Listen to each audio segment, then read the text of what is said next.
Doesn't help, right? So, but thank you for inviting me to speak.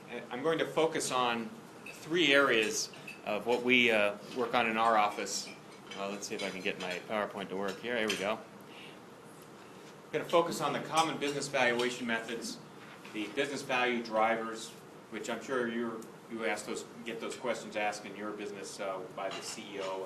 I presume there are a number of CFOs here or related type. How many do we have here, roughly? Okay. And how many of you have looked at business valuation reports in the past for some reason or another? Okay, about a third to a half of you. Have any of you been given those questions like, well, how do we improve the value of the business, anything like that? Or is it mainly focused on make sure there's no fraud in your company? So I'm going to focus on no fraud today, no fraud issues, mainly just focusing on what creates value, what is value, how do we approach it in the valuation world, and how one can drive it up, or what can impair it. And then the valuation method we use, I'm going to talk about some multiplier issues here later. But first, so that you can get maybe a general view of what I've seen with some surveys done by some organizations like Inc. Magazine and others. They did a survey about 3 years ago, almost 4 years ago. They talked to CEOs and asked them two main questions that I found interesting. And the response was, well, how much of your net worth was in your business? And over 60% of them said over half of their net worth was tied up in their business. And about another third of those CEOs had not had a business valuation done in the recent past. So they're putting all their eggs in their basket, which is common. You know, you have to concentrate your wealth to build wealth as a general rule. But they don't know what the value of their company is, about a third of them. So it's important, at least, they must, as you know, your CEO colleagues, they have passion for their company, they want to grow it. But at least with a CEO survey in Inc. Magazine, a third of them, 1 out of 3, didn't have any idea what they're building. Or maybe they aren't concerned about the value. Maybe that's the other part of it. So I just thought that was an interesting statistic, which I think it's important when you're thinking about growing the company. You're also helping your employees by helping their standard of living to go up. So I just found it an interesting comment. Now, how much is it really worth? There are 3 basic methods, and these are all in your handouts here, so you could look at them later if you need to. There are 3 main types of valuation methods. You may be familiar with the cost-asset approach, because you guys are looking at the financials a lot, guys and gals. And that's basically what are the aggregates of the assets minus the liabilities to come up with a value. Or at least that's the method anyway. And then there's the market approach, which is used with looking at comparisons. We'll go into more detail here. And then there's the income approach. There's some subsets of the income approach. And I wanted to chat just briefly on the intangible assets feature of many private and public companies today. First, the asset approach.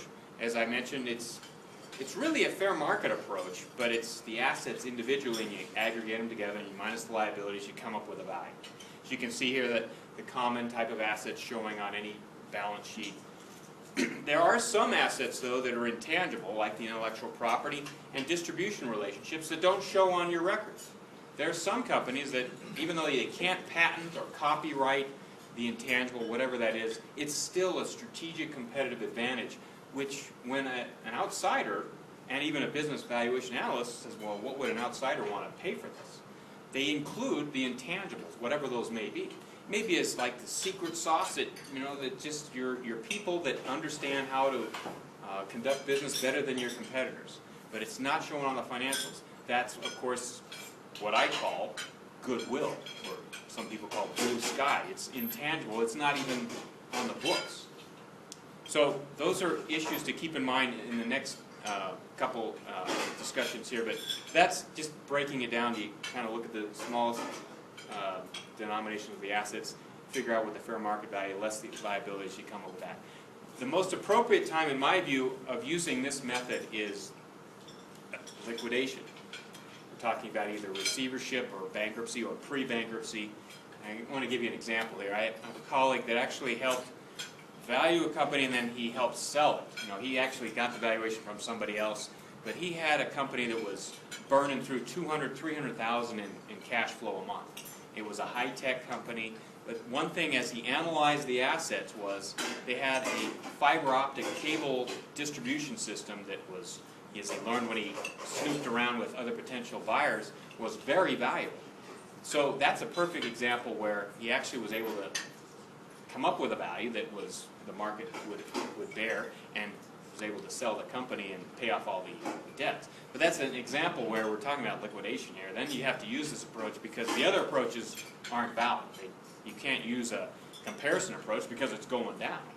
You know, and another example that may be research in motion. Hopefully they can turn it around, but right now they're in a downtrend, and they got to figure out a way to get a new business model. And if they can't, we may be seeing this kind of scenario with research in motion, like Kodak, where they actually, of course, went bankrupt. Then the second method that I want to share with you is the market comparison approach. It's based on comparable businesses, as you can see here, and once again, this is in your slides.